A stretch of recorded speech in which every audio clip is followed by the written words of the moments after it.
Here we go! Welcome back to the Nintendo Power Zone, guys. If you are just now joining us, this episode is so big, we chopped it in two. So this is part 2 of our E3 post-show discussion for Nintendo. So where we left off was No More Heroes 3, and we're going to slide into a really good throwback. Contra Road Corps, plus the Contra collection. So Contra Road Corps is a brand new Contra game, and it looks batshit crazy. Dude, there are cyborgs, aliens, explosive. Like, they took Contra and like dialed it up to like 50. This does not look like your old school Contra games. This looks like Contra on steroids. Was there a panda in that trailer? Yeah, there was a cyborg panda. That was pretty weird. I was like, whoa, wait a minute. And just it's so funny how far away from like the idea, original idea. Yeah, exactly. Yeah. That the franchise has gone in. Like, I was like, this makes no sense whatsoever. At least like the first game, you could kind of see how like they were being like they tried to take it seriously. Yeah, like with the whole Iran Contra thing. But like now it's like, we're just gonna do whatever we want. We're gonna batshit crazy with cyborg pandas. So that was cool. I mean, it looks like a fun game, online multiplayer co-op and local co-op.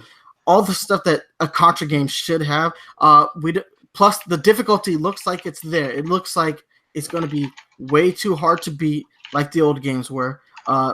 If you guys haven't played a Contra game, you don't know pain when it comes to video games. You do not know pain. Like, they're designed to make you cry. Mm-hmm. That's it. Like, if you think Mega Man games are hard, get out of here. What about Kid Icarus? It's still hard than Kid Icarus. Okay. I'd say one of the few things that are probably more that could give Contra a run for its money is Ghosts and Goblins. Yeah. Oh, well, to just beat Ghosts and Goblins or beat it the true way? Both. Either. Both. Okay, sure. Is there a way to beat it without like giving yourself shortening years off of your life? No, but it's there's the real ending. They have to unlock by like doing it in the hard mode or whatever, right? Yeah, but okay. It looks cool. It looks like, I think the word steroids used was good to sum it up. Right. It's one of those over the top, action, taken to the cheesy next level sort of deal. Like Duke Nukem or I don't want to say. But this game looks like it got Duke like... Nukem pregnant, dude. Okay. This is one of the weird things with the art direction of it is I can totally see the Fortnite-y cartoon sort of influence on it that we've also seen in, what was the other one that Ubisoft just came out with? I thought when they showed that, for some reason while watching that during like the Ubisoft conference, I was like, they don't make Overwatch. Right. Wait, are you talking about the Tom Clancy mobile game? No, the other one. No. I'm talking about Far Cry, New Dawn, that one. Oh. Far Cry? Wait a minute. That looks cartoony? No. Yeah, it's all like pink and shit. But, yeah, he's right. But okay. even the new Contra is a little bit cartoony in itself too. And I don't think it takes it too far the way I think it was the Far Cry game took it, because they took that and they completely, I think, lost the plot there. But I don't know. Like, I think this is a good move for Contra generally, because Contra needed to rebrand. It really did. Yeah. So that's fair. I can't really complain from too much. But I mean, for those people who may be nostalgic for the traditional Contra games, Contra Collection got shadow dropped on the Nintendo eShop. Right. And it's the 30th. What is it? No, yeah, the anniversary collection. All the old games in one nice little package. I think it's retailing for $29.99. I could be wrong. I have to check, but it was either $19.99 or $29.99. But man, if you want to sit there and go bald, that is a great collection to get your hands on. Fairly affordable, and like if you're just craving some like nostalgia, that's probably the game to go ahead and do it. Like just go see how hard video games used to be back in the day. Specifically the Contra franchise, because it was designed as an arcade shooter to eat your quarters. Yes. Like, it was the game that was so frustratingly hard that you wouldn't walk away from it. You keep pouring your money into it, knowing that you die in about 2 minutes. Yeah, that's 100% true there. Yeah. Well, the next game up on the list is Daemon X Machina. Now, this game looks a lot better than it did during the demo phase. They seem to have improved the graphics.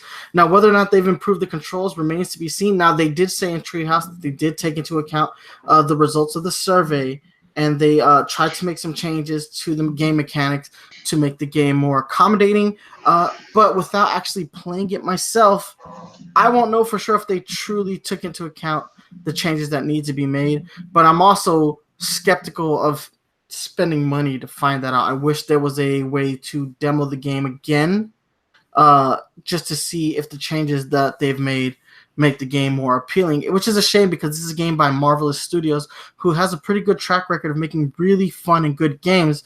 They also worked on No More Heroes, so I would like to see this game do well, but I am a little bit more skeptical now. I really enjoyed what I played when it came to the demo, the beta test back in the day, and having more of the same in that regards. I am 110% okay with that rather. It's really just one of those things where I think it's marketed towards the niche mech community, right? The people who liked Armored Core, for example. And Armored Core has a really steep learning curve to get into if you want to go down the rabbit hole of stats and all this other sort of stuff. So I'm really stoked for it. This game cannot come soon enough for me. The robot designs are fantastic, and the gameplay was pretty solid in my opinion. Blues, any thoughts on Daemon X Machina? I mean, you kind of summed it up with, it looks a lot nicer. I'm hoping that the controls, I think I was getting the hang of slowly but surely in the demo, my time demo, but I unfortunately clipped through the wall infinitely and could not beat the last final mission I was given because I was stuck in a wall and I just kind of gave up. So I hope they fix that. I hope I don't get stuck in a wall in the final version. And I did think aiming was a bit weird, but I also feel like I didn't really try to learn as much as I should have with the game. I didn't really put, it's a demo, and it could have had a learning curve. But for me not trying, I think it felt like I needed to know how to aim better. I ran that demo into the ground, like trying to explore it, and I mean, I'm notoriously bad at video games, but like the learning curve that stiff could be really off-putting to newcomer gamers or people who just inherently suck at video games. Well, I think it wasn't that hard. It was just that the aiming was hard. And also, I think in the second mission, I somehow beat it, even though both of my allies were dead and I had no ammo. I couldn't figure out how to get an ammo drop.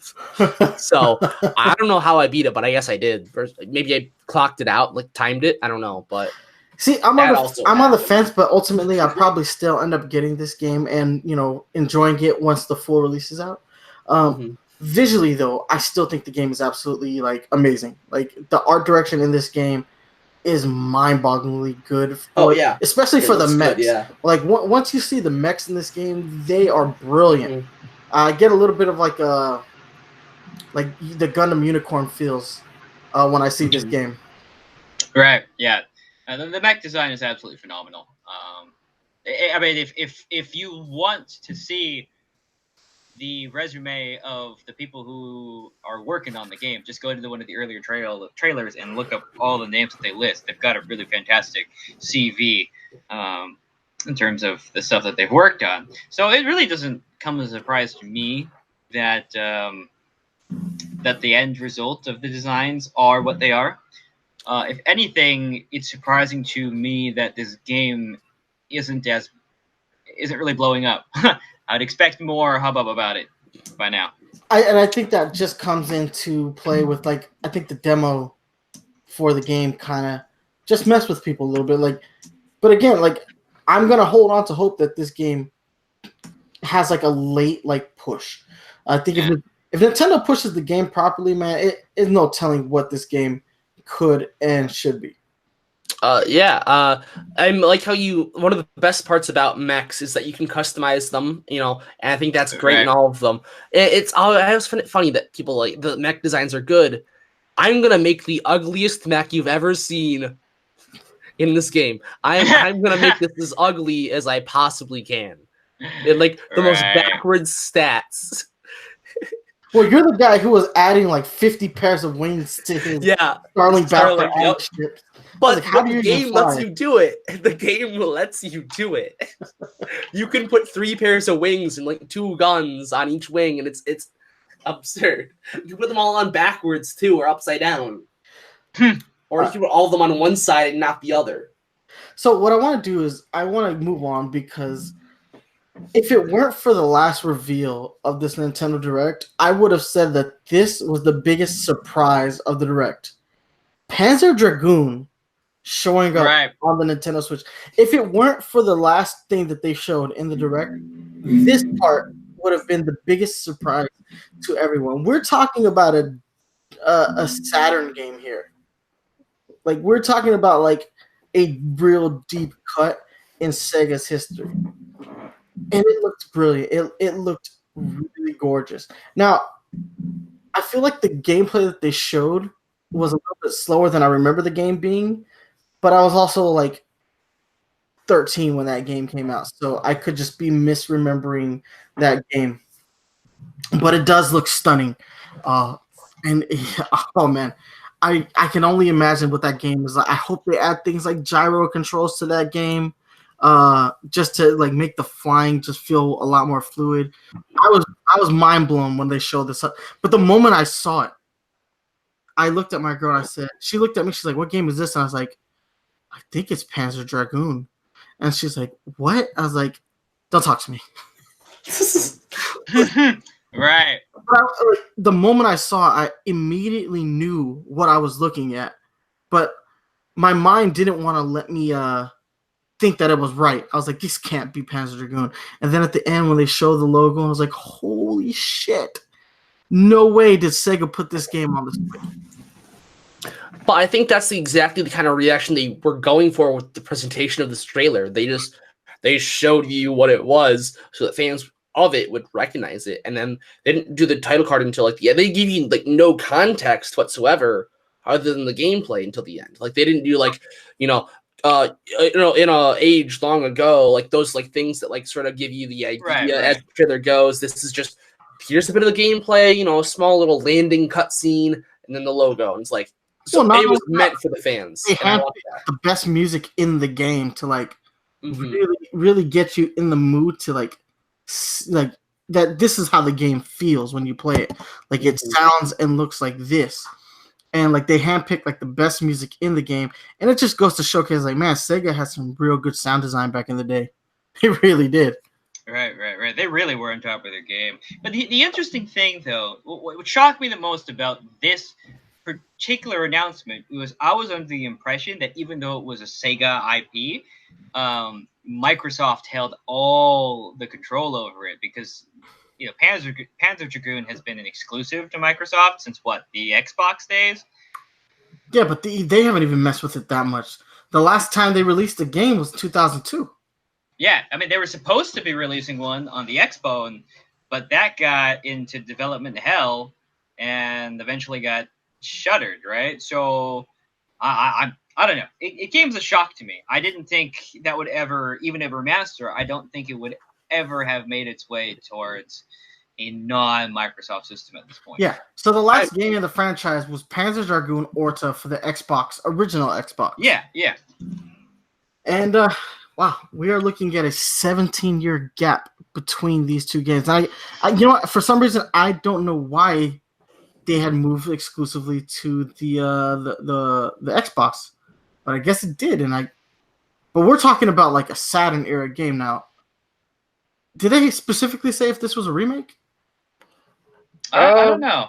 I'm not 100% sure. Or did the world just assume it was a remake? I feel like everyone just assumed because it didn't give Yeah. like a working title or even like a subtitle, and it didn't really appear to be anything but a remake from what we saw. Well, Wikipedia has it listed as a remake of the Saturn game, which probably is the best one for them To remake.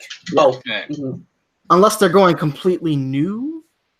I think it's an assumption that it's a remake because graphically it doesn't look like a Saturn game. Right. No, but it does look damn good.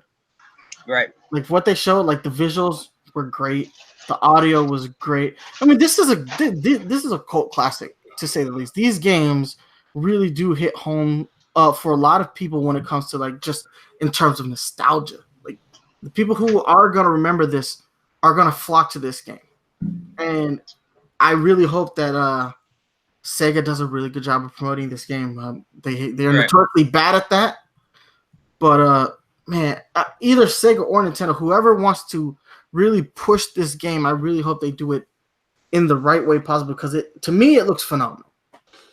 Well, could this also maybe be a result of Microsoft and Nintendo's relationship, just going through Sega as the middleman now? Though, is that maybe a possibility here? Do you think, or I not? don't know because I mean the publisher is still listed as Sega, so I don't necessarily think that they need the Microsoft approval. I think the Sega just chose to make this exclusive, maybe through some like contract agreement, and because Xbox hasn't wanted a game, or because there hasn't been a desire for a new sequel, that they just opted to not do this game. Okay. Yeah, it'd be interesting to actually get some of the details on all of that, but I don't think that'll ever come to light. But yeah. I'm actually going through like the list of games. They actually made a game for the R Zone, which was like a VR headset that was supposed to compete with the Virtual Boy. Like the Virtual Boy absolutely needed no competition. So the fact that they made a competing virtual reality headset that was even more terrible than the Virtual Boy makes me laugh. Anyhow, next up, Pokemon Sword and Shield. There are a few little things that got announced, but I think we have to I'm just gonna throw this out there now. Nessa is Nube.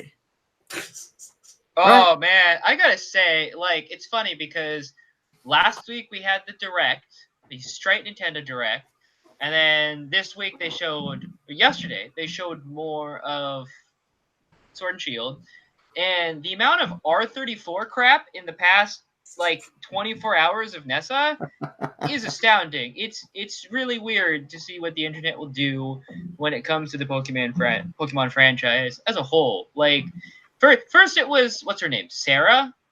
Yeah. Yeah. Sonya. Yeah, Sonya. Sorry, I blanked.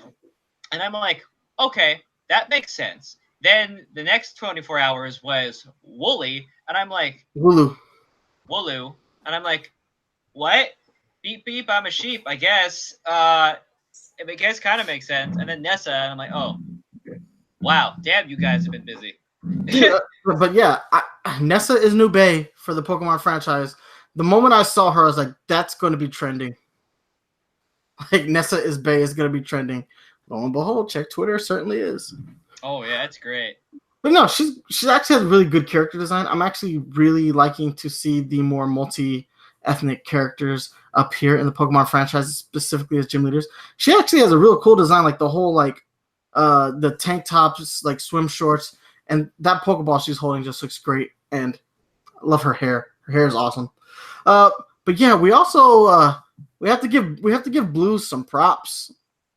In our prediction episode, Blues predicted that there would be an electric type Corgi, and God. So some people got their hands on the demo version available at E3, and they were taking off-screen shots, and lo and behold, there is an electric Corgi named Yamper.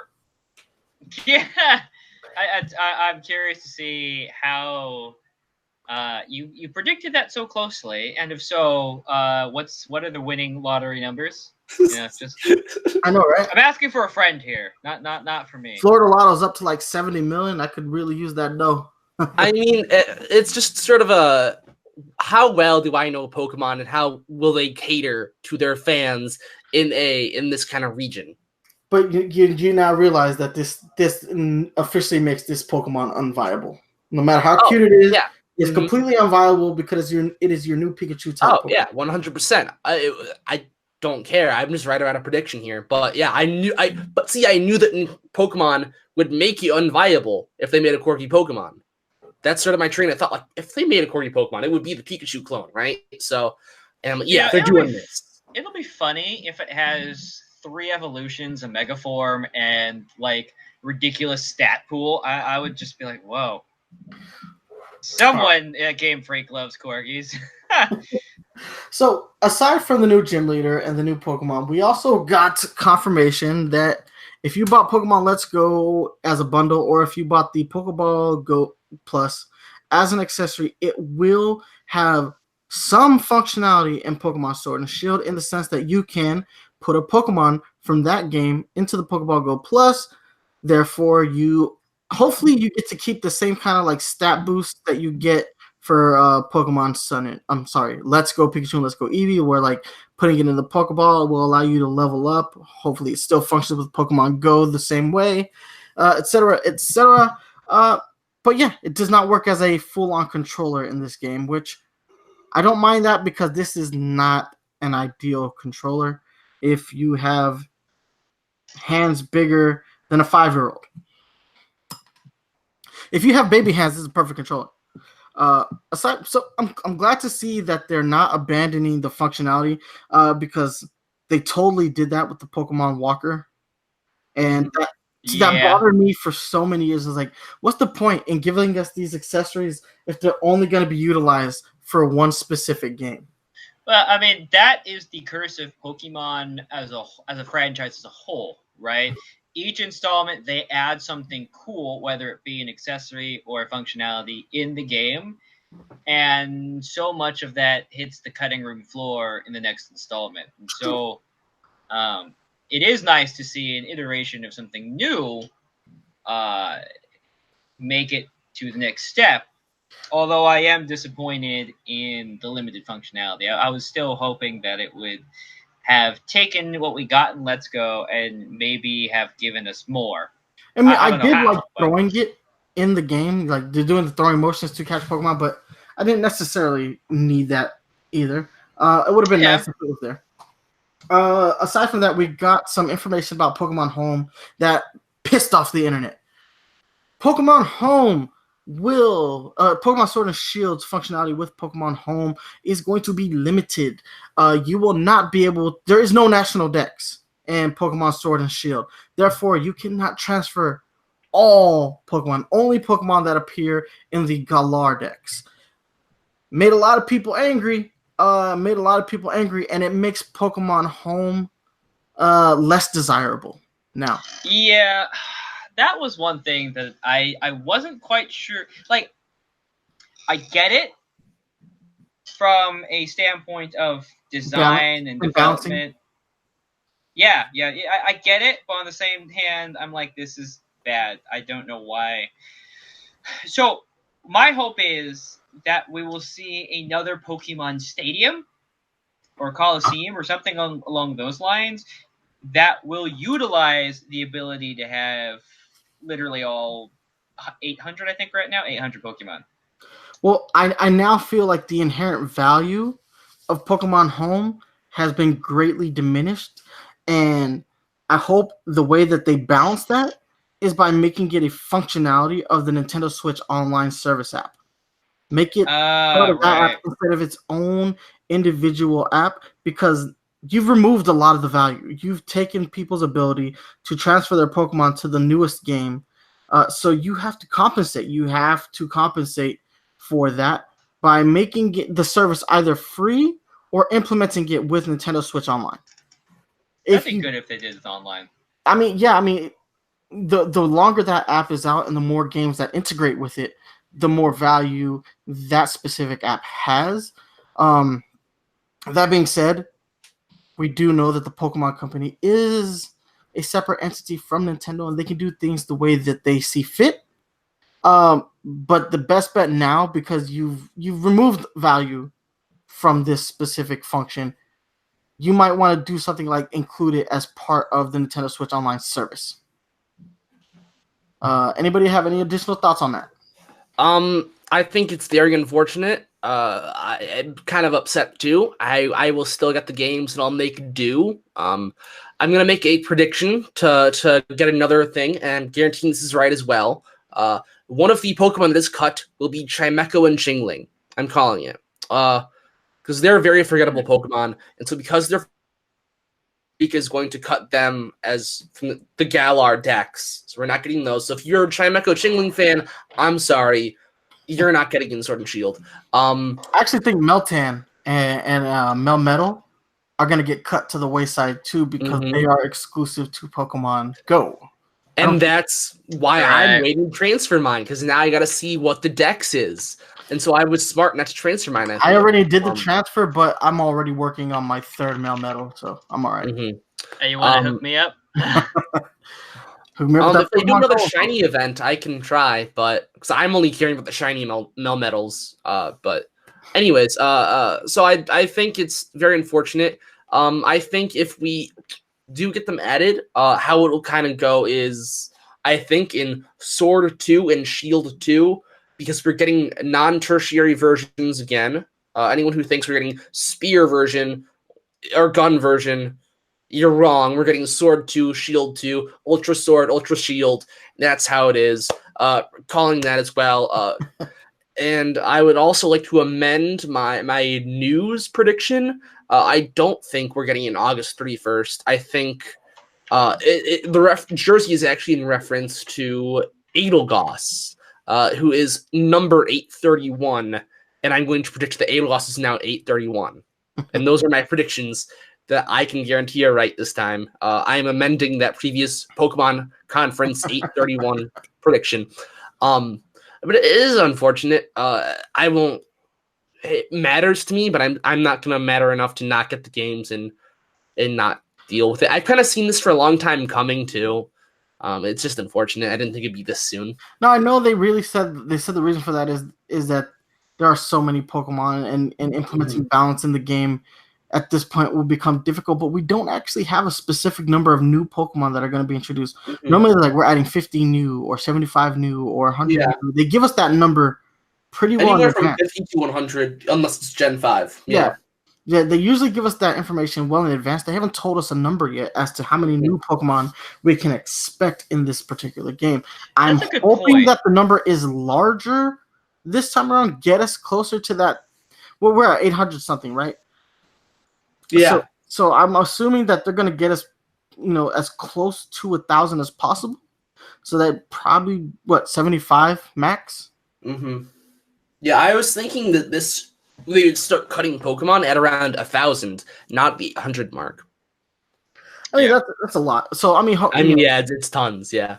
Like once you start entering territory where it's like, what are we gonna do? Like, how are we really gonna implement all these Pokemon in a singular game?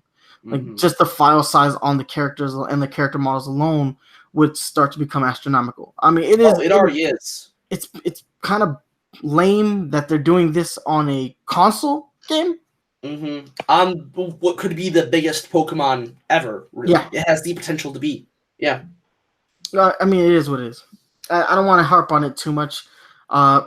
We live in an era where things can be patched easily. Yeah. So, Yeah, I think it's possible if they choose to keep working on it past its release, that we see it. But I think if they're going to, quote, work on it past its release, it's going to be to make Ultimate Sword and Ultimate Shield. True. Is what it'll be. So probably. All right. So moving on. The game that the more I see, the more I love. Astral Chain. Yeah. How did this game look so much better than the first time they showed it? Like, I was already sold, yeah. And it looks way better. It doesn't even look a little bit better from the first time we saw it. It looks way better. It looks 10 times cooler. is what I feel like. It doesn't look better. It still looks like the same game, the same quality, but it looks 10 times cooler to me. You see, like all that cool story element stuff, and like how fast and fluid the combat is in this game. And man, this looks like Bayonetta on crack. But it also kind of has like a Pokemon collecting vibe because to me, I found out that you can capture the enemies. Yeah, I don't think they made that clear in the first couple trailers. They didn't. So you'll be catching the enemies and making them your partners. And that's kind of why like they did that transition the way that they did. They went from Pokemon Sword and Shield. He's like, I want to switch gears a little bit by having Shinya Takahashi slide them into Astral Chains because there is that collected element, that there is that shared element of collecting. Mm-hmm. Well, and so here's one of the things that's a little bit unclear, at least from the trailer, is if it is a full collection thing or if it's something akin to you make a contract with a specific, chimera, and that chimera becomes your like avatar or whatever. Yeah. Because that's the way that I could see them taking it, and you so get like in order to make that contract, you would swap. Which one? Right. I think it's only one at a time. I think, yeah. Mm-hmm. Right, and then that would be one of those instances where it's less collecting and more like you just get a weapon. Driven. Yeah. It's like in Breath of the Wild. Oh, my weapon broke. Time to just pick up my next enemy's weapon. But instead of that, you're getting the enemy themselves. Right. That could be one way of doing it. So we'll see. But I think more important than that entire element is the world building piece of that, because that's super interesting. We're really starting to see some interesting details. World. Yeah, and the extra dimension stuff looks super cool too. Man, I literally like when I saw that trailer, just how fast everything looks in that trailer, like the quick cuts, like the voice acting is actually pretty well done. On par, yeah. And like just visually, the game was already up there. Like visually, the game was already on point with like the things you see in like Nier Automata, but like way more like stuff going on in the background in Nier Automata. There was more happening. It looked more stylized to me. Yeah. Right. Yeah, they did spend a lot of time with the female characters, so I'm like wondering what the balance of play is between the female and the male protagonist, or if that's just a choice you make in the beginning of the game. I think they mentioned in the Treehouse it's a choice you make. Okay, I was wondering because I didn't see that section of Treehouse. I missed most of that section. I think at the very beginning they mentioned it. Yeah, I haven't had a chance to follow Treehouse myself, so. But it wouldn't be an uncommon or unprecedented design decision in terms of like Japanese game design. I'm playing something. Shoot, what is it? Oh, I'm playing the Super Robot Tyson title for the Switch that I imported, and they followed the same technique in terms of choosing your character. You choose one or the other, and then the other one will show up as an NPC support character with their own dialogue and whatnot. And it makes sense in before the gender binary. It makes sense to develop that way. I think it's a good way to develop games, personally. Mm-hmm.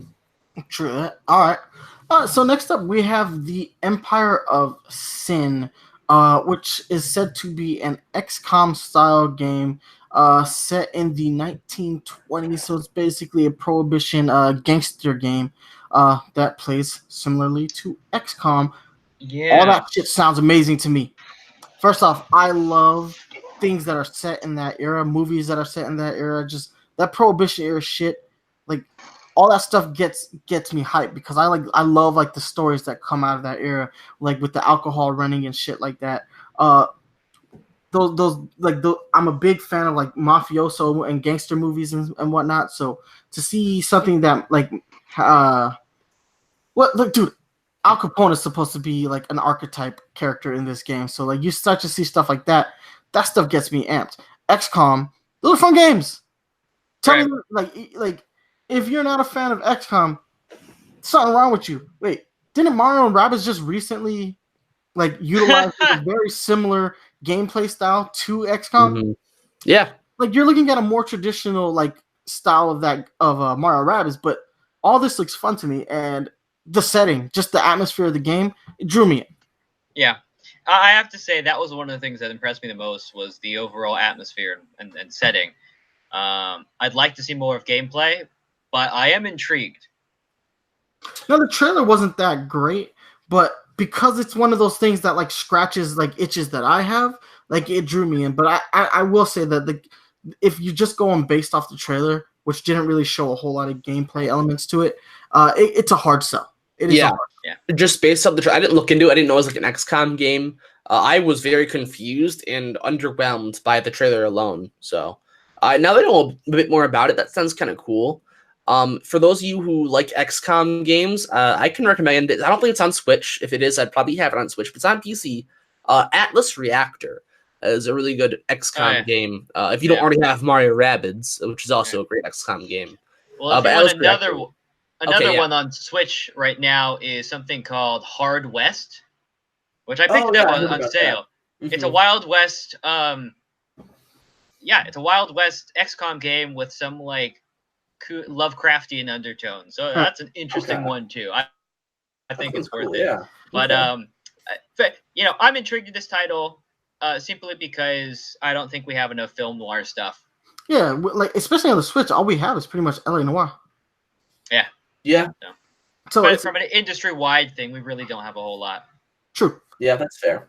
Yeah, it's an untapped era. But like it's you're more likely to see novels and films written about this era, and TV shows like The Untouchables.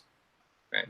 You know about that? But even still, I think that is a dwindling market over the past decade, even in film and cinema. True. So, well, I think the last movie I saw that was based in that era was that one featuring Johnny Depp, where the True Story one. Oh yeah, of the bank robber, right? Yeah, that was a good one. Like literally the last movie I saw that was representative of that era. Yeah. I mean, well, no, the Great Gatsby, but that was after that. You're right. It was a terrible rendition. I'm sorry. It's a hard book to read, though, man. It's a hard book to read, let alone it being like. I mean, a film adaptation was never going to do it justice. Well, when you start throwing in 2010 mumble rap, you're not going to be doing the genre any favors. Why would you set the backdrop or the background music of the score of it to rap music? It's set in the fucking 1920s. Yeah, you should have had that would have been morons. Yeah, that's like the big bop music era. So yeah, really pissed me off. And the kids that defend it these days, I'm like, you just don't know your history. You don't know good things. Sorry. All right, so let's move on to some stuff that happier territory. Marvel Ultimate Alliance 3. The more I see this game, the way more excited I am about it. Like, first off, when they announced that this franchise was coming back, that blew my mind. But the gameplay that they showed off during the Treehouse and the trailer that they showed yesterday, all that stuff looks excellent. And if I'm being honest, the character designs in this game look better than the Avengers game that Crystal Dynamics is doing for Square. I don't know if it's going to be a better game. Most likely not. But visually, I find Ultimate Alliance to be more appealing than the Avengers game that's coming out for the PS4. It's a matter of, a more comic book cel-shaded style, which is more true to the comics, maybe the TV shows, versus the big budget Hollywood Avengers films. Yeah, but even if I was comparing, if I took away the comic book element and I was only comparing the art style, the art style, though, yeah. If I was comparing it to the films, the characters look way off model, even by those standards. Like, the game is kind of ugly. The other one. Yeah, the Avengers game for the Xbox. Right. I'm going to catch a lot of heat, but the game is ugly. It's actually ugly. Captain America looks like he's been stretched out, and not in a way where he looks big and buff. He just looks like he was made of silly putty that is stretched out just a little too far. Yeah, he's lanky. It couldn't be worse than the infamous Captain America picture from the 90s. You know what I'm talking Oh, about? where he's his got chest is like way big. The yeah. oh, the I'm Rob like, Liefeld, the Rob Liefeld, where he has titties. Yeah. Couldn't be worse than that one. It's not worse than that, but man, it's definitely number 2 right now. Yeah, Well, no, I agree with you though. Like, I don't like the way the Avengers looks. It's not bad. It's just little things don't look right and give it a very uncanny valley. Like, You know what though? The Hulk looks good in that game. oh yeah, Hulk is the It's best. the only character design, that yeah. looks good, and I'm like, Mhm. it looks like they tried to Hulkify everyone in that game. Kinda, Even yeah. Black Widow, who's supposed to be sexy, I was like, man, Black Widow looked like a freaking whore. So You know, like, this is actually one of those things that we're going back to that I mentioned earlier was the new engines, right? I don't understand how it is with new engines with new textures or whatever. You get models that look shittier than stuff that they had a decade ago. actually, this game makes Marvel vs. Capcom Infinite look good. I was about to pull that card. Yeah. It makes the character models in that game look far better than. That's messed up. Half of that roster didn't have a neck. A lot of people. I feel bad because You doesn't have a neck. People worked really hard on this Avengers game, and like, you look at the voice cast, and the voice cast is phenomenal. Like, you have Nolan North as Tony Stark. You have Travis Baker as the Incredible Hulk. Like, you hear those castings, like, fuck yeah. But then you see what the characters look like, and it's like, fuck, you guys fucked up. So if I can just cut us out. So we're not here to shit on this other game. We're here to talk about Ultimate Alliance. The Xbox Square Enix Avengers is still early. They could change those designs, hopefully. We're going to talk about Ultimate Alliance. We're off topic here, and we're gonna spiral way too hard on this. Yeah, we're going way off. We got here because we were talking about the designs, right? Yeah. And towards that end, I do have to say that Ultimate Alliance 3, I don't know, maybe I'm just classic 90s comic book era guy, but like, I'm really hoping that we see some of the more classic forms of costumes. I hope we get like costume packs. Right. Like free costume, like, you click missions you do in game, like side missions, just like you unlock a costume. You know, that changes things up a little bit for the aesthetics would be nice. No, like go ahead. Oh, I was gonna say, like, one of the things I'd like to see is not just the classic yellow and blue Wolverine, but the brown and yellow. Yeah. From what, the 60s, 60s, something like that. Yeah. 70s. Sorry, brown and yellow 70s. Yeah. No, yeah. I want to see that kind of stuff implemented in the game too. But as cool as I think the gameplay looks, we're still talking about a Team Ninja design game. Team Ninja is notoriously hit or miss. When they have hits, they are big hits. But when they miss the mark very terribly. Talking about you, Metroid Other M. Other M, yeah. But like, I'm still gonna defend Other M. It's, if you take away the bad story, which was only there because it needed to be filled in the timeline, and you get rid of the first person mechanic, that sideways like held Wii remote, like, that's not bad. It needs a bit of refinement, but that's not bad. I liked that. That's not a game that I want to see updated in the near future. I would like them to tackle that style again for Metroid. I want it. I want them to do that and do it right. That style, because I had a lot of fun with that. Well, Metroid Other M. That'll be the sequel to Other M. Don't say that. That's gonna break my heart. But do it, Team Ninja. Sequel to Other M. But there's a lot of good stuff in Other M. That's all I'm gonna say. I mean, yeah. Look, Team Ninja. They have a track record of making good and bad games. I am a little wary of this game. As much as I want to love this game, I'm gonna go in there wary. It is a day one purchase for me, but I'm going in there with my fingers crossed that this is definitely on their better scale. I think. Sorry, were you gonna talk? I was gonna say, even if it's not super great, if it's couch co-op, that's going to add a whole lot of points in my couch and online co-op. So right. Like anyway. The game is saying the right things. So what I was gonna say is, I think the big thing where Team Ninja, I think, should get this right, but a lot of studios everywhere have this issue is, this kind of style of game with, many very different characters with different powers and sets. How do you make all of these diverse, fun, and not feel like I'm just pressing the same button over and over and over again? It's making the combat, which is going to be the majority of this game, interesting and fun. And especially if you look at, how a general level of this game will play out, it's you walk through this area till the end, and then there's going to be, on the way, it's going to be waves of enemies dropping in, spawning, and they're not going to be terribly hard to defeat. Maybe some harder bosses here and there. You're describing the Dynasty Warriors effect. Yeah, kind of. Like Dynasty Warrior games, like in the beginning you play them and they feel amazing, but as time progresses, the more you get into the game, the more deadpan the gameplay feels because you are at that point button mashing. Yeah, exactly. And so how it's gonna handle that, and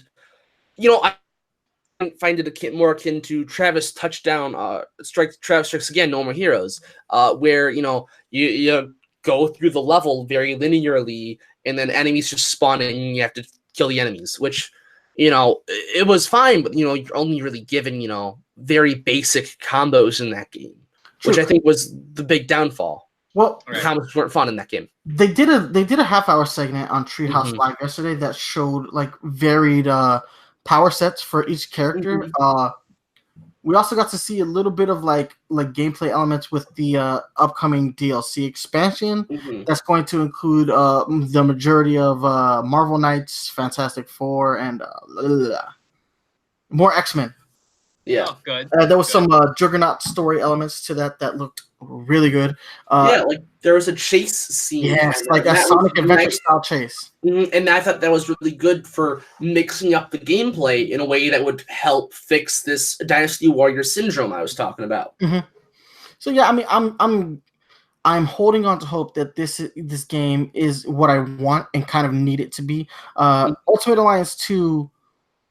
I had fun with it, but it's not the best game. The first game is still better. But you know what? Maybe a new development team is what the game needed in order to get on track in the right way. So, Team Ninja, I'm holding my breath, but I'm also looking forward to this. All right. So next up, we got a release date and new trailer for Cadence of Hyrule. I am super excited about this game, and it comes out tomorrow. That gets me hyped. For those of you who want to play the original Crypt of the Necrodancer before you get this game, it is 80% off right now in the eShop as well. So just mentioning that, it's like $2 right now. It's worth the pick if you want to check out the original before the original. We also got a price point for this game, and $24, right? $24.99, I believe it was, which I thought that was a little high for an indie game that looks the way it does. Now, the original Necrodancer is the same price though, so I don't know. I thought maybe they might have outpriced this game because I think Crypt of the Necrodancer was more niche.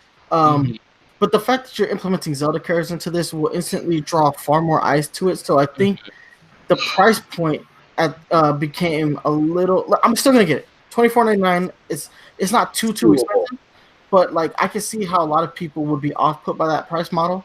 And I also had a conversation the other day with my brother, and he was completely unaware of how the game functions. And I explained it's a rhythm-based game where like movements, attacks, guarding are all designed to be based on the beat of the game. You have to time your things to basically the drum lines. You physically cannot move or do any action if you're not on beat.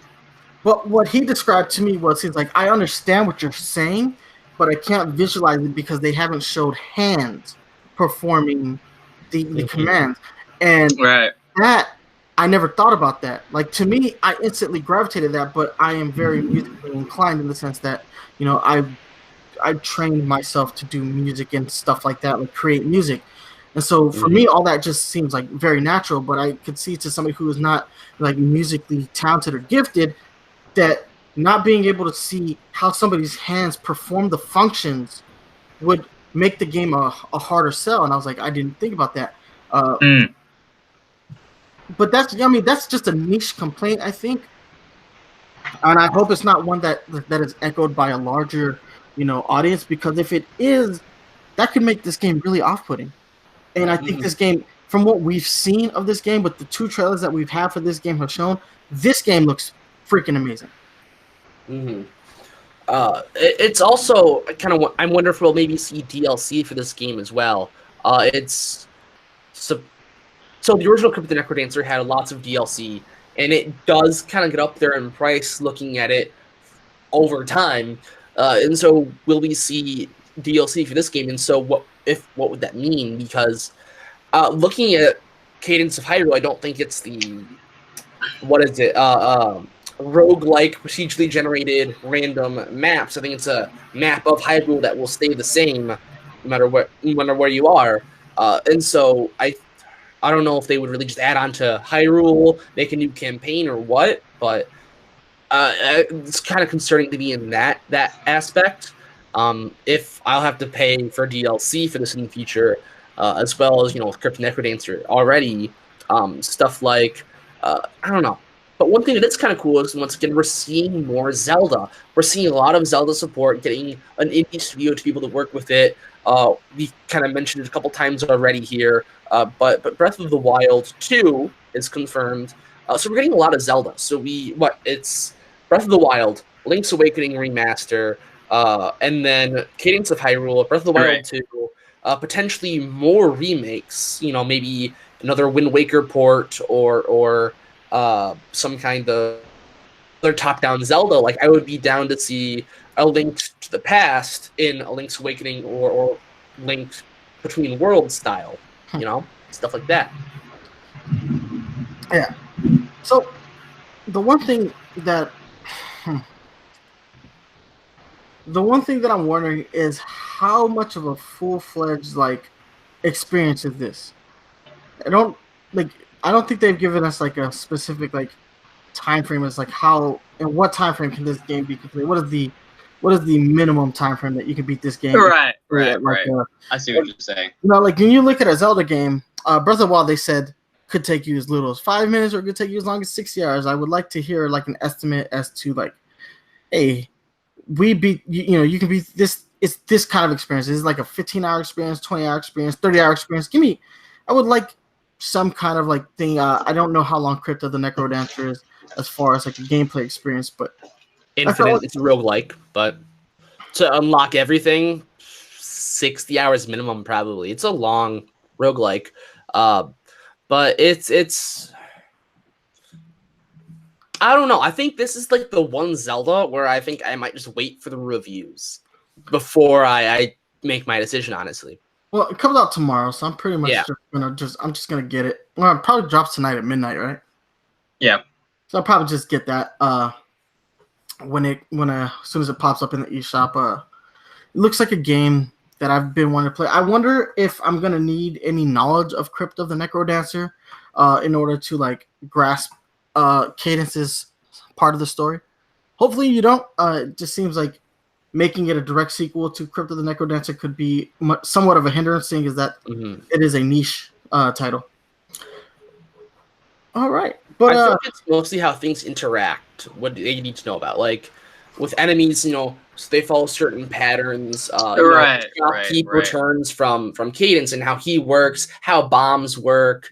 Cadence uses a shovel to dig things, stuff like that. But you should be taught that. I'd assume. So. Sure that. A game that I didn't put on the list, but a game that I want to just give a quick mention to is new Super Lucky's Tales is getting a Switch port.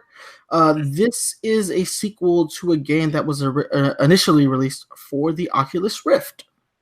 It's a 3D platformer in the vein of Super Mario 64, Banjo-Kazooie. Brings back the idea of a mascot character. I just don't want to neglect that game because I feel like it's a sequel to a game that came out on a VR platform coming to the Nintendo Switch, that it's an easy game to overlook. So I just want to throw out that game is coming to the Nintendo Switch, and it actually looks really pretty. Well, I guess while we're giving honorable mentions, I'd like to give an honorable mention to Ni no Kuni, which is a phenomenal RPG. If you're a Studio Ghibli fan, you'll absolutely love it.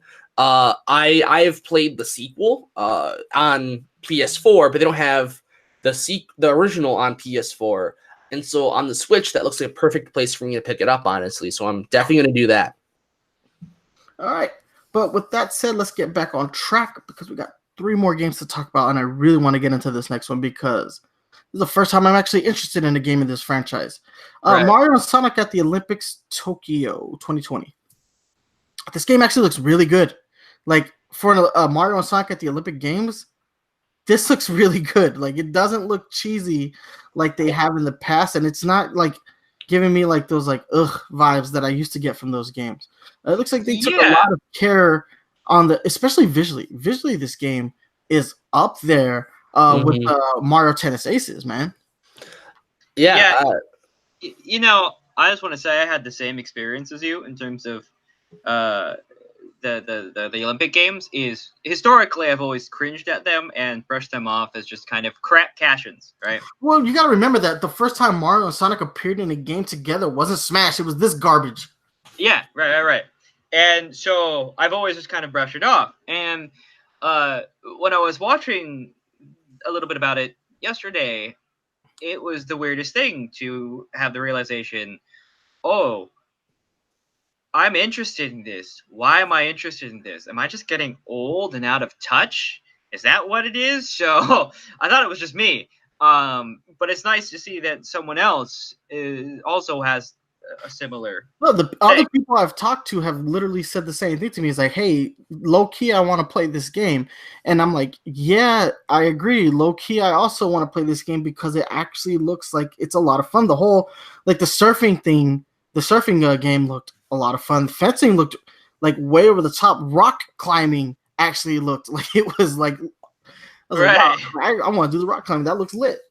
I think I'm in the odd man out kind of here. So I got the original 2, the Beijing 2012 maybe 2011, I don't remember.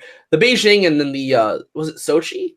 No, not Sochi, but the first summer and first winter Olympic Games. I got those. I was a very little kid at the time, so I was probably the more of the target audience than you guys were at the time. I loved them. But then after that, I'm like, I don't need these. I grown up a bit, and I'm like, nah, I don't like these games as much. They're too weird at this point. But then I guess sometime last year, and I thought about it again sometime this spring/summer actually. I'm like, hey, I would be down to get the next Mario Sonic at the Olympics game whenever that comes out. And now I've seen it and it looks great, so I'm very happy because it was kind of like I wanted to go back to that. I know that they had sort of been making improvements to the series because they've made a bunch of these at this point since my absence from the series, and I have heard they get better and better if they don't ever look that great. But this one does look great, so that's promising. So I'm like, okay, I host a lot of like game parties as a multiplayer game. This is going to be good fun. I'd be down to just get this game. And then it looked great, and I was very pleasantly surprised. But I was planning to get this even though it's bad. So, yeah. I'm actually really impressed with the fact that they want to go online with some of these games because I feel like some of them, some of these mini games don't translate. Yeah, like how you really gonna do some of this stuff online? Mm-hmm. Right. But you know what? I think the game looks fun. I'm probably gonna get into it. I mean, it's crazy that they've been consistently making these games for as long as they have since like 2007. Was it 2007? Oh, it was. That was Beijing. Yeah, that wasn't 2012.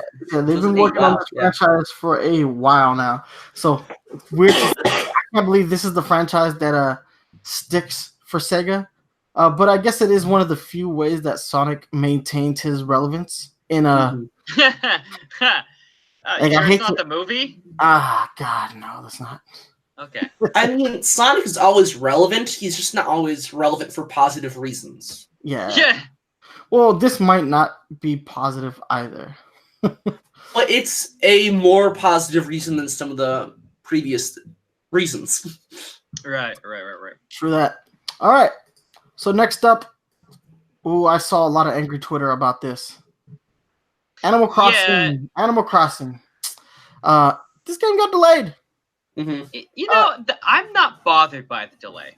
No, I think it's 3 months from the end of 2019, and it's a definitive date. It's not, we don't have to wait and guess. Yeah, because it was supposed to be like end of 2019. I'm like, okay, fine. March, not a huge deal. What really baffled me is how people have been complaining in the community that this game looks bad. I'm like, what?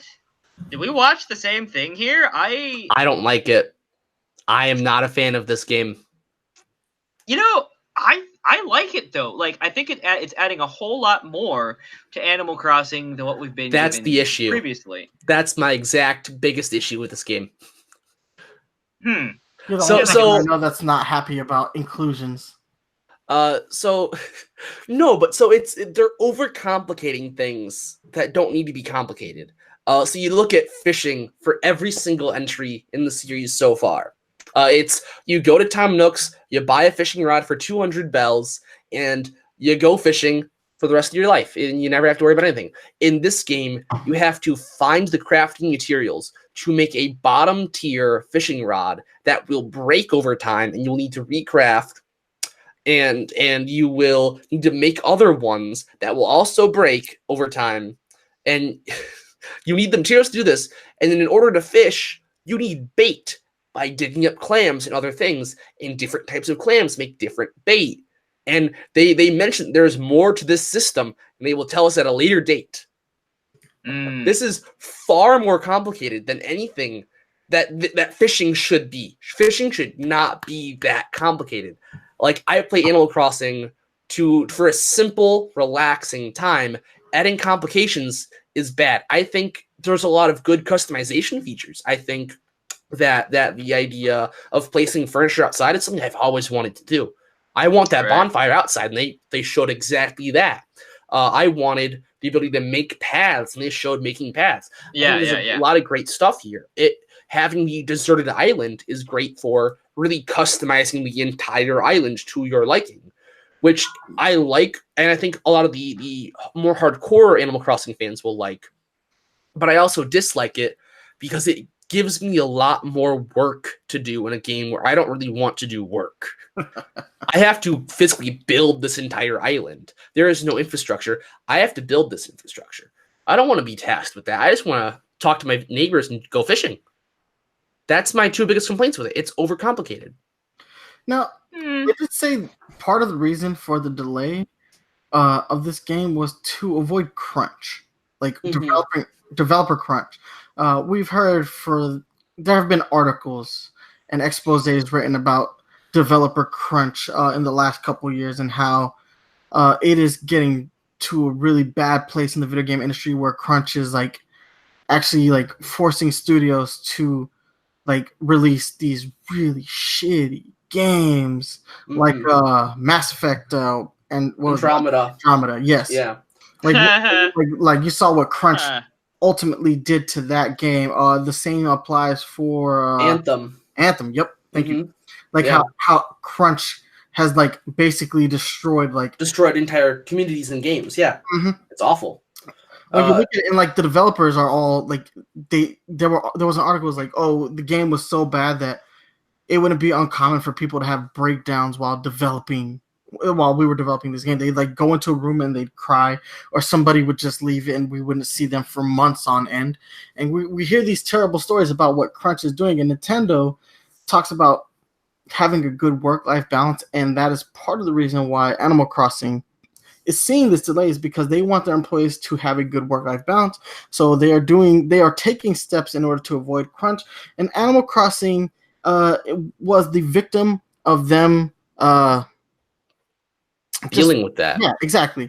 So on the one end, you could see how that's good on Nintendo's part. From a consumer standpoint, you could see where the annoyance you could see how fans of this franchise would be annoyed. But you have to look at what Nintendo's been doing over the course of these last few years with the Nintendo Switch. Like year one, we had a key release every month.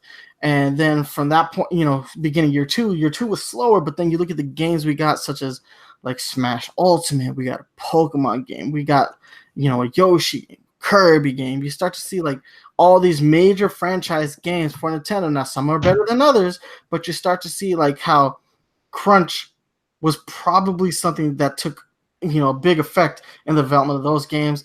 And they wanted to eschew some of that crunch time and literally allow their development studios, hey, breathe. We can sit back for a little while. And in terms of the crunch making games a sloppy, not unfinished mess, Mr. Shigeru Miyamoto has said it himself countless times. A delayed game is eventually good. A rushed game is forever bad. Like it still holds true. I would rather have my Animal Crossing be finished complete where they want it and no one on the development team losing their minds over it than and wait some extra months. That's especially since they gave us a definitive date.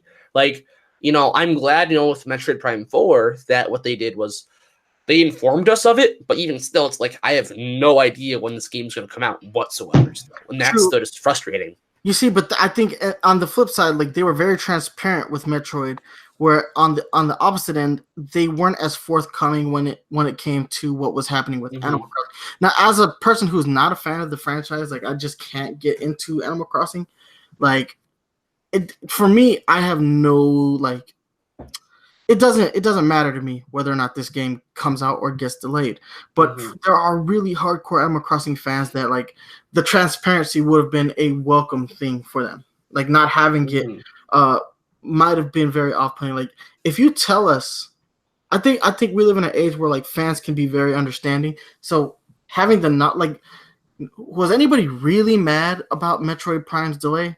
Metroid Prime 4's delay? They were disappointed, but not angry. Yeah, I mean, and even that was like, thrown away. Like that disappointment faded away when they announced who would be developing it going forward.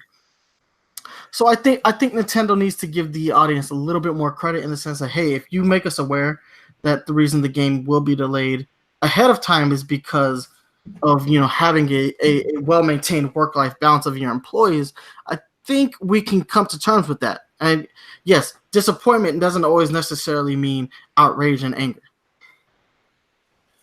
But you know what? I didn't think the game looked terrible, but I'm also like I'm not the Animal Crossing guy. I don't know the game well enough to actually be disappointed with it in any way, shape, or form. I mean, so I'm a hardcore casual fan. I will love Animal Crossing from a very casual perspective. There are people who die for this game. Like their town, every little detail is controlled. They've taken care of it. They've made every little detail. And that takes time to build in an Animal Crossing game. I just don't have that time to play. And where this game caters is people who want to customize every little detail. And the downside for people like me is that to get to a starting base level where I would boot up New Leaf and, I have the Able Sisters, I have Tom Nook's shop, I have, the town hall, I have some basics to at least let me start the game. I have a house on day 2 instead of a tent. Like it's much less of a process to build up the minimum infrastructure that you would be given on day 1 of New Leaf. And that's also something I don't like. True that. No, I see what you're saying, and because it can be really time intensive. But one of the things I've been actually going back and finally getting around to finishing is Dragon Quest Builders 1 on the Switch. And it's the same problem, but I love that game. Well, see, here's the thing that really surprised me is typically I hate all the time that's necessary for building games, right? Minecraft is a perfect example. But what really surprised me about Dragon Quest Builder is just how quickly you can set something up, and it didn't feel like an absolute chore compared to with Minecraft. Minecraft felt like a chore to me, and Dragon Quest Builders doesn't for some weird reason. And so if we have that line spectrumy thing, and if Animal Crossing feels like it can still do all of this extra stuff and not feel like an extra chore, I think that'll be good for the series. But if it ends up being too long, too time intensive, whatever, then that's where it's going to have a problem. Mm-hmm. Yeah, I still have high hopes for it. I'm gonna get it anyways. I think the crafting mechanics and all that don't seem bad. It's just not what I'm gonna go to Animal Crossing for. I would much rather see this in a spin-off title, if I'm gonna be honest. But well, but yeah, I don't know. It's not what I go to Animal Crossing for.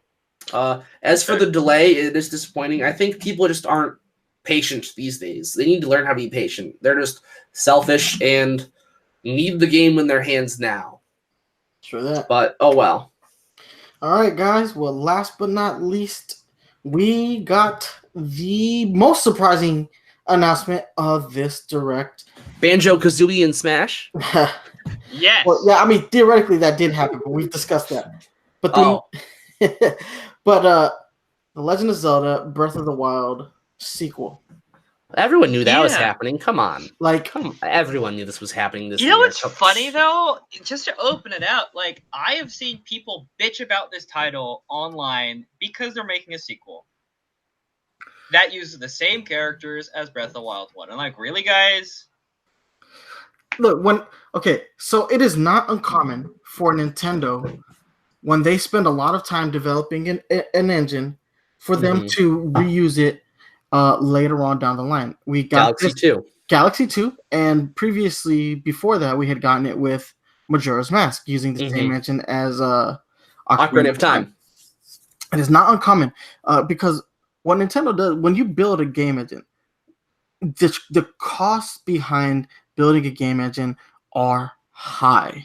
Because you're making something that you have to optimize specifically for your system. Now, that being said, while this does use the same engine, I have noticed that there are some visual improvements between Breath of the Wild and this new trailer. Not a whole lot, but there are some. And that looks like it might be specifically because this game is being specifically built for the Wii U instead of a co-developed game for the Switch instead of the co-developed for Wii U. Yeah, that makes sense. We're looking at a game that's being built pretty much using that engine, but specifically for the Nintendo Switch instead of the Wii U. So there are some visual improvements. Aside from that, the character models got a little overhaul, not a whole lot. Zelda has the more major change of the two with the short hair. But the trailer itself, man, visually, I thought it looked great. The lighting in the trailer was fantastic. The miasma creeping through the trailer until you finally get to that that choke point where you see what I'm gonna assume is Ganon's corpse. Yeah, that's what it looks like. Yeah, to me it looks like Ganon's corpse. We specifically don't know what happened to his body. He's just been the Calamity. Yeah. So it looks like his corpse was hidden under Hyrule Castle the whole time. It's interesting, though, because in terms of that, I guess, is there anything more you wanted to say on that before we focus on that? No. No. Oh, yeah, because, in terms of that corpse, right, it's clearly someone important, right? The question is who, and a lot of the fan theories are really interesting. Ganon is an obvious one, but some of the other theories is, one of the other bosses, whoever it was in Skyward Sword. Demise. Yeah, that one. Or this one is really interesting. They're saying it's the corpse of a former legendary hero that in order to beat one of the past incarnations of Ganon, sealed the essence within his body or something along those lines. All right. So I pulled up Demise's character model. So the corpse has reddish hair and it's reddish long hair. Demise had red flame hair. I mean, that's... Let me pull up this image too. If you look up Demise, his hair looks like it's on fire. You know what? Isn't Demise in Hyrule Warriors? I don't know, maybe. I don't know. Let me take a look here. Demise, hi. Demise. Oh, you can put Gen in a Demise costume. That's what it is. Did the corpse have one eye? Didn't it only have one eye? No, Or I had something? to. No, okay, I'm just dumb. Okay. Like I actually have the trailer playing in the background. Yeah, I want to pull that up too. I want to analyze this It has now. both eyes. Okay. Yeah, no, but I mean, it But looks when like you- it only has one for a long time because of the angle that you're looking at the face. The You last see, Okay. when the corpse starts to reanimate, you start to see its shadow silhouetted against the cave, and the chest of this thing is massive. Mhm. And Demise is much bigger than Ganon. Demise is like a giant, yeah. Actually a giant. Yeah, so when I see like the silhouette of the shadow, I get more Demise vibes than I do Ganon. Also, because of the length of the hair, I don't think Ganon's ever really had hair that long. I feel like the Blight Ganons had fairly long hair though. The Blight Ganon bosses in not Skyward Sword in Breath of the Wild had long hair. Mm. Yeah, when I look at pictures of Ganon, you know what though? This image of him does have long hair, but this looks like I don't know, man. Either way, the trailer itself really flipped me, really got me hyped because like I was expecting a sequel to Breath of the Wild. At some point, I didn't think Nintendo would just go ahead and throw away that game engine and begin anew. Primarily one because the development time between Skyward Sword and Breath of the Wild was one of the longer ones between Zelda games. I think it was a 6-year development cycle for that game, which is tremendously long for them.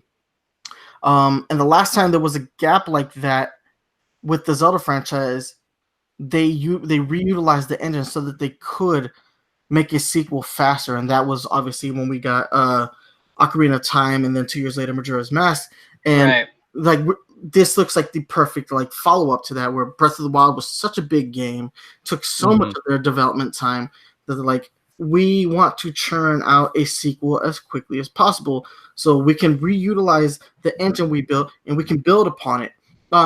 Now, the one thing that I'm noticing based on this cutscene, had me feeling in a type of way, in the sense that Breath of the Wild is open air, and that means that the cutscenes that were in that game were scattered and you could encounter them at your leisure. Yes. Which means that every cutscene had to make sense no matter what order you found them in. I'm thinking this time around, even though we're going to have the same world map, even though we're probably going to have the same everything is going to be the same from an engine perspective, what I'm thinking is we're going to have a story that's a little bit more linear, one that guides you to, okay, so you're going to go to the Rito village first, and from the Rito village you're going to go to the desert. From the desert, a story that guides you, that holds your hand a little bit more in its linearity. Not so, even though the game will be open air and how you get from point A to point B because of the vastness of the world will be open to you, eventually you're going to have to make your way to point B though. So I'm thinking, based on this cutscene, because it's a very intricate cutscene, it's a little bit more like world, a little bit more storytelling than world building. I'm thinking that we're going to see a more linear game utilizing the Breath of the Wild engine. It's possible. I mean, the way they get around that is they have this cutscene, literally the first cutscene, right? They drop that in within the first half an hour of the game experience, and then they let you do whatever the hell you want. How they would do that, I'm not sure. I mean, one thing that just comes off the top of my head, you get transported into the other Shadow Realm that they had in Link Between Worlds, A Link to the Past, right? You get stuck in the Shadow Zone, Shadow Dimension. I can't remember the fuck they call it.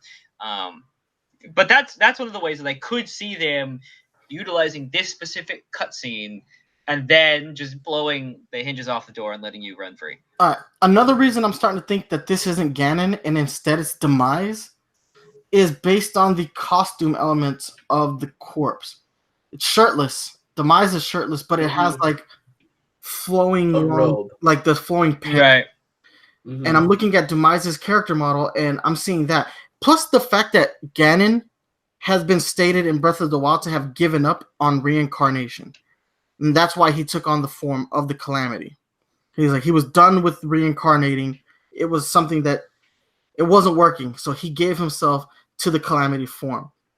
In that sense, Demise or Ganon has always been an extension of Demise's will from Twilight Princess. I'm sorry, Skyward Sword.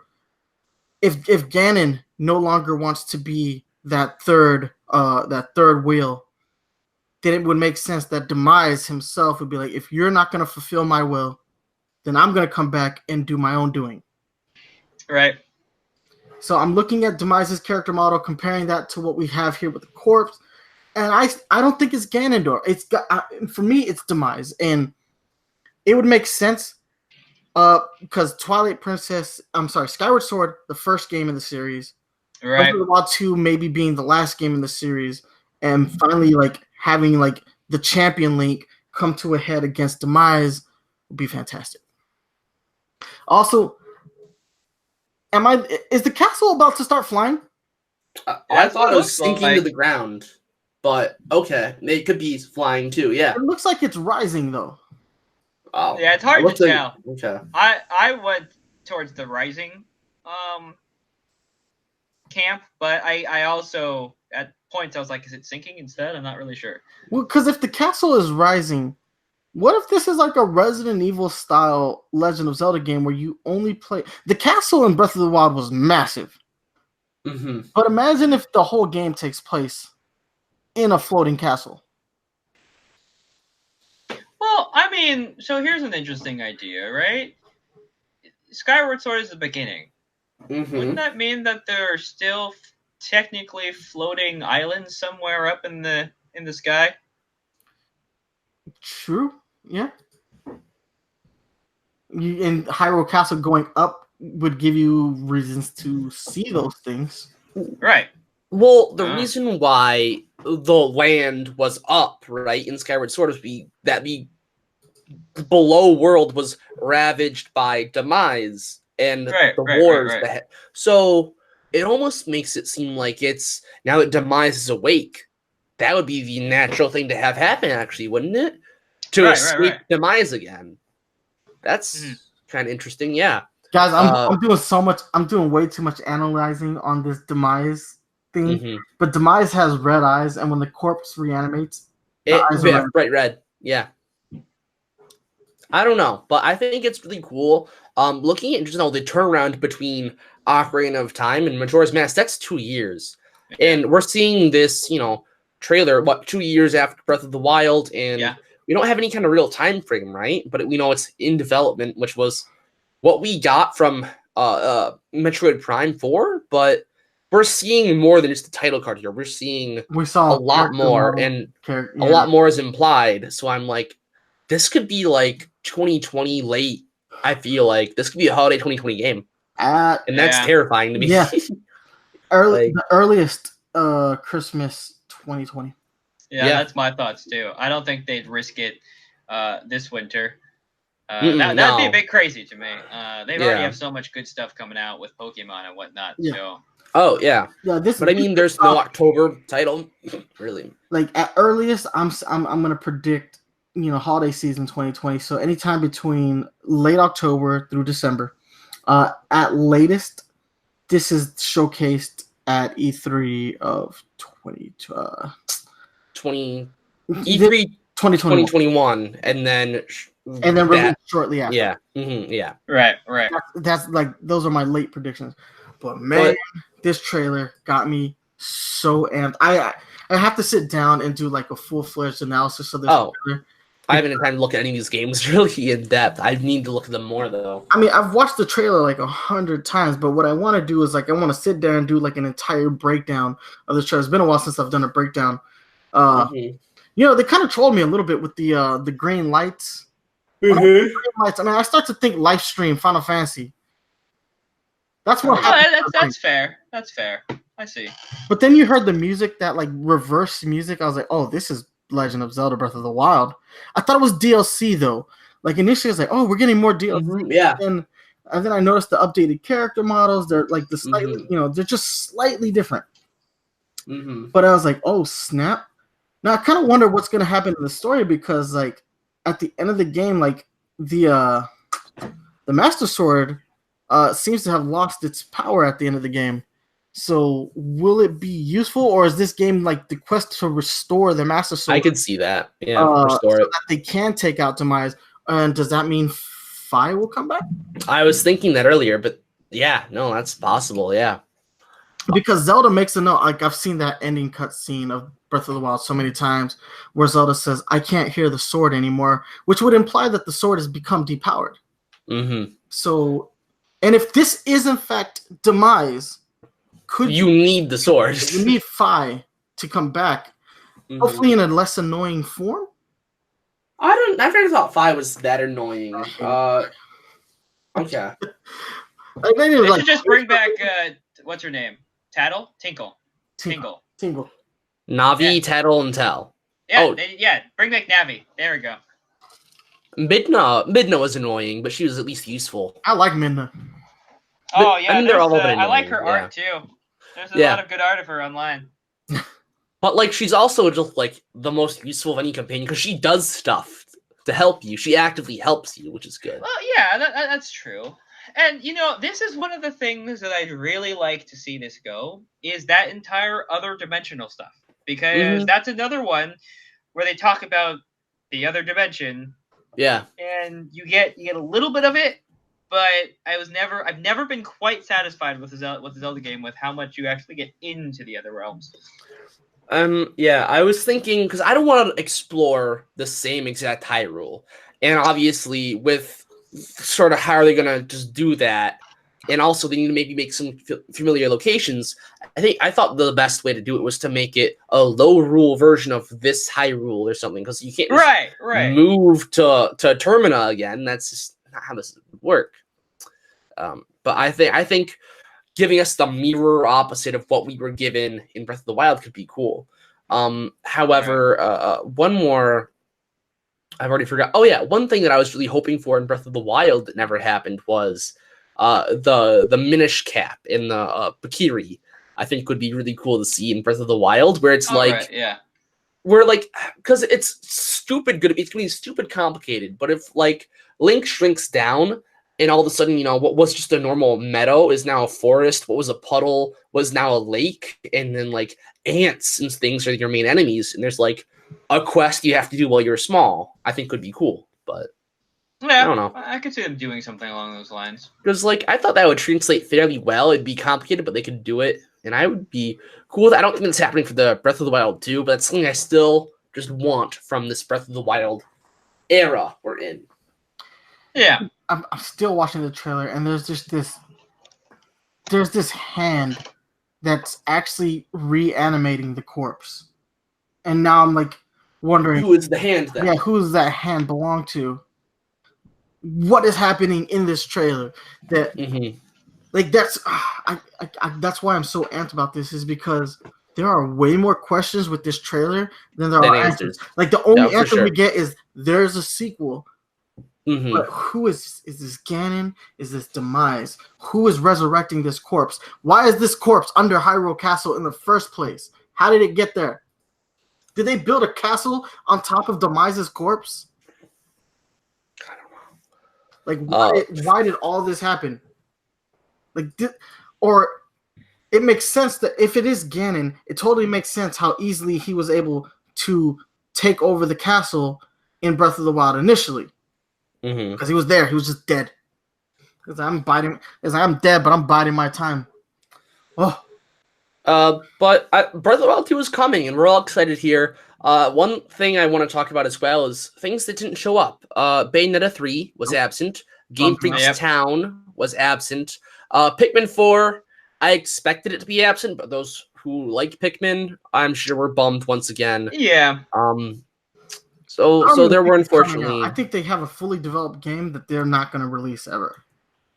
Maybe. There was no Monolith Soft project, no Metroid project that I was hoping for. There was no Retro Studios. Yeah, that I think at this point was in fact canned. There was nothing Starfield Fox in general, no racing game or Atlas or anything. But yeah, so those are a good chunk of things that were unfortunately missing. Anything I forgot to mention with those? I'm just looking at this controller that Jaden sent me. The Dragon Quest controller, yeah. No, the Daemon X Machina controller. Oh, yeah. Hori is designing a Daemon X Machina controller to only be used in handheld mode, right? And they basically took the Pro controller and they split it in half, and it's this big-ass massive thing. But what I like about it is that they have, if you notice, they're turbo buttons. Yes. So to me, I'm kind of like, I kind of want it because turbo buttons. That's funny to me. Price point is not too bad, $44, but it doesn't have HD Rumble or gyros. Yeah, and that's kind of annoying to me because I like both of those, and at least the Rumble. I would get them just for turbo and Joy-Con, so I can shiny hunt Alolan forms in Let's Go. Yeah, that's true. It actually looks not too bad. I mean, it's a little weird. Looks a little Sega Game Geary, but it is what it is. Yeah. But other than that, in terms of things not shown, I think you covered everything. Metroid. A Mario sports RPG game was what I had on my list as well. That didn't show up. There was lack of Mario. Okay. I didn't get my arms crossed Punch Out Mayhem. There was just no Mario in general, really, except for Mario Maker. I always kind of grouped the Luigi's Mansion games as part of the Mario franchise. Yeah, you're right. Actually, yeah. Okay. Even though they don't inherently play like Mario games, they fit into that world. You're right. Yeah. Plus, even though Mario Maker wasn't there, it does have a presence. They have done a great. Yeah. They had the Mario Maker tournament, and they did showcase the game and highlight the game, and it's shown up in Treehouse Live. So it's not like the game. There was no Mario game presence. It's just it wasn't the focus. Mm-hmm. Right. It was better to showcase Luigi's. Mario Maker is like an instant. It's a guaranteed sell, and Luigi's Mansion needed the showcasing more. Mm-hmm. But aside from that, man, I think. Let's just go ahead and go straight to our final thoughts, man. As far as E3 as a whole, this was a little bit more of a low-key year, with the exception of the things that Nintendo was showing. I think Bethesda, Ubisoft, EA, and Square. I don't think they really came with the big announcements that we needed them to at this time of the year. They have all their fingers in everyone else's different pies instead of right here, right now. So it was a bit of a weird E3 in the sense where there wasn't a whole lot of excitement to be had, and then we get to Tuesday and Nintendo's Direct, and you start to see you get better looks at the games that we knew about. Mm-hmm. And we get surprise reveals and a lot of shadow drops, and obviously Breath of the Wild 2, for the love of God, Breath of the Wild 2, or whatever they're gonna call it. For right now, we're sticking with Breath of the Wild 2. That game just goes and blows your shit, and you're like, oh my God, you needed a sequel to Breath of the Wild, but I really didn't know how bad I wanted it. Mm-hmm. Right. You knew it was something you wanted. Yeah. How bad do you actually want it? And then you see it and you're like, you want it this bad. And then right. And I'm right. I want this game. And now I'm just sitting here. I keep staring at the trailer, and I'm like, I need to do something constructive with my time before we record this podcast. But I'm I keep thinking about the trailer, and I keep thinking, how much did I actually love Breath of the Wild? A crap ton. And when we get a solid release date for this game, I'm going to go back, and I'm finally going to start my second playthrough of Breath of the Wild. Because now I want to be fully refreshed and ready to go, and I want to... There's still a dangling storytelling element from Breath of the Wild that was never resolved, where they said that Vah Ruta had stopped working, and the game, and that's why Link and Zelda were going off on a journey in that game. But this game picks up with them in Hyrule Castle, or under Hyrule Castle. Mm-hmm. So, are you going to resolve this plot point that you left dangling at the end of the first game, or is what? Is why they went under Hyrule Castle them trying to figure out what happened, or are you just going to ignore that and just make them go under Hyrule Castle? Because this definitely looks like an opening cutscene. from this trailer that we saw. Like this looks like the way that you would start the game. Right. For me though, yeah, I thought it was a more low key E3. It was honestly I was disappointed up until yesterday, and then we got the Nintendo Direct. There was a whole lot of cool shit that Nintendo showed off, and I got amped and excited for years to come because at best this game Breath of the Wild 2 was a 2020 holiday season, at worst 2021. So potentially we got years of games down the pipeline. And Banjo-Kazooie coming to Smash, man. Fall. That right, those are wins. Those are wins from Nintendo in my book. I think you summed it up. It was very quiet on the third-party front for everyone else that showed up. Square Enix put up a good showing. Ubisoft and Bethesda fell kind of flat.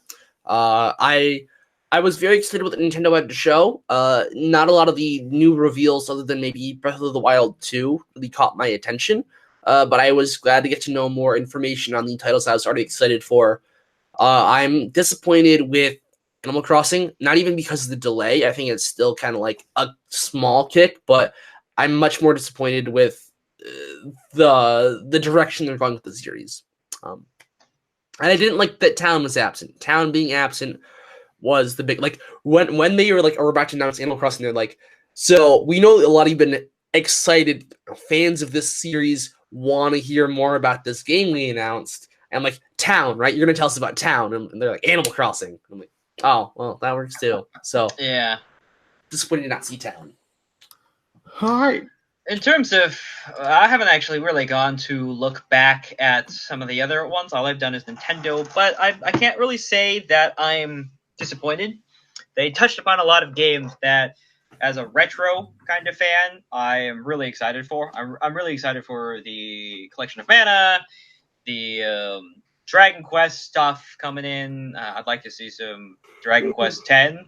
That'd be cool. And then just the various other things that were announced for the Switch coming out.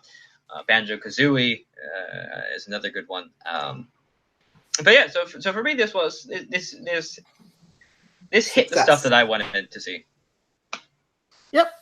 No, like I said, felt like for me, low-key E3 until Tuesday. And when Nintendo came out, started slapping everybody in the face silly, this E3 got exciting again. It's trending on Twitter already. Nintendo won E3. So, one thing that I think was also missing, even though it was never ever confirmed, Platinum Games is Scalebound, which was rumored to maybe be coming to Switch. Oh, right. Still no word. But also, what have you heard from Platinum besides Astral Chains? So. Yeah, I mean, we know about Bayonetta, but we don't know anything about Bayonetta. Yeah. Honestly, I thought we'd probably see Nier Automata getting ported to the Switch, but that was a weird one for not to show up. It is what it is. Yeah. Anyway, I think that's going to go ahead. That's going to wrap up this E3 episode. And it also wraps up our 3 weeks of E3, man. Guys, this was a lot of work for us. 3 weeks in a row of podcasting is difficult, especially knowing that last podcast is your E3 post show. These episodes are always long. There are lots of games to talk about from, not just Nintendo, but the third-party developers and the publishers who have their own individual conferences like Ubisoft and Bethesda. So they take a lot of work and they are draining. So with that being said, we're probably going to take the next 2 weeks off because there probably won't be a whole lot of news after this for just a little while. And I don't know about these guys, but I'm going to need a little bit of a break. So 2 weeks, getting back on schedule with our bi-weekly format is what we're going to be looking towards. If you guys did enjoy the weekly content, hit us up in the comment section or email us. Let us know, because if that's the direction that you guys like, we'll have a serious conversation about moving the podcast into that direction. But we really wanted to do 3 weeks of shows just because there were 3 weeks worth of good, solid content. We had the Pokemon press conference, then we had the Pokemon Direct, and now, obviously, this week is E3 week. Lots of awesome stuff. So, with all that being said, it's time for me to hit you with the social media links. You can hit me up on Twitter @NPowerZone. I have an issue with my Twitter account right now, guys. I'm currently locked out. I'm disputing that with Twitter right now. So for the foreseeable future, you can hit me up at the official Nintendo Power Zone Twitter at NPowerZone. You can email me at nice1983@gmail.com. You can hit me up on Facebook, facebook.com/Nintendo Power Zone. If you're a fan of this podcast, you can always download new episodes on iTunes, Google Play Music, stream episodes on Spotify and Stitcher Radio. But if you want to watch us live like you're doing right now, you gotta catch us right here on YouTube, youtube.com/Nintendo Power Zone. Guys, hit them up. As always, you can follow me on Twitter at TheKingBlues. Blues, as always, spelled BLOOZ. Same thing with my Twitch and YouTube. I had another interview lined up for Super Nerds. However, that one has also fallen through, and I'm sorry. I will try and get someone else lined up. I'm going to give this person a shout out. They are Scrap Paper Dev on Twitter. And they are doing a really cool project where they are sort of making this really awesome spiritual successor in a way to the original Paper Mario games called Scrap Story. It looks really awesome. I was going to try and sit down and talk with them about their experience in that game. Unfortunately, they were not able to do the interview. However, send some love to that project on Twitter. There's also some free demos you can download if you want to just try out the game itself. It's phenomenal. So check that out. All right, as always, my handle is Jaden Winsong, so if you find one somewhere, regardless on the site, it'll probably be me. That being said, just to give all y'all a heads up, one of the things that the three of us are talking about is exploring a different site as opposed to YouTube because of the Vox Adpocalypse is shaking things up big time all over YouTube. So there's a chance we might be moving over to, or also utilizing things like BitChute or Minds.com, or I don't know. We're still in really early preliminary talk or discussions amongst ourselves. So once we decide more things, we'll let you know. We're already doing limited runs of episodes on Facebook. Video. We don't do every episode just because of the upload times on Facebook is a little bit trickier. Most of the time we'd have to split episodes in two, which is why we don't always do it. But the ones that end up on the shorter end of the spectrum, I always do a good job of uploading those on Facebook video. So we are exploring Facebook video. DTube is also a potential avenue. We're in a very particular place right now when it comes to YouTube, Google, and the way they do things like their analytics and the way they start to weed out content. As you know, we are listed as an explicit content because we cater more towards people between the 20 to 40 demographic, which is a larger demographic than I anticipated initially. But yeah, we cater to that audience, which means our content is explicit. So we do our best to cater to the audience that we've already cultivated. That being said, though, that doesn't necessarily mesh well with the values that Google and YouTube are starting to move into. So therefore, that's why we have to make these kind of concessions. Anyway, right. Just keep in mind that if we do have any news to share on that front, we will make you aware ahead of time. As always, you will always be able to find the podcast on iTunes. We don't have to worry about that. Apple could give two shits. For now, at least. As long as we're not using copyrighted music in the podcast, we don't have to worry about what Apple does. In any sense, guys, thank you so much for joining us for the 3 weeks of E3. Thank you for being part of this post show because, it's a long episode. We know. That's why we split it into 2 live. Anyway, guys, thank you so much. We'll be back in 2 weeks. We need a break. Until then, you guys got to know to stay fresh.